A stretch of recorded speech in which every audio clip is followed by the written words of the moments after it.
got edible bread yesterday.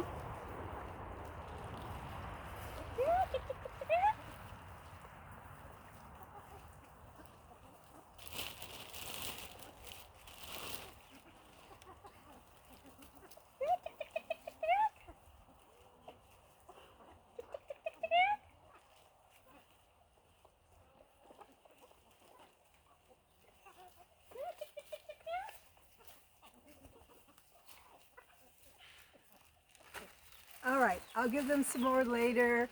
It's a special treat. They always love it. So it's Maria from Still Dreaming Homestead. I want to pray blessings on you and yours, in your house, out of your house, in the day and the night. Whatever you do, keep dreaming.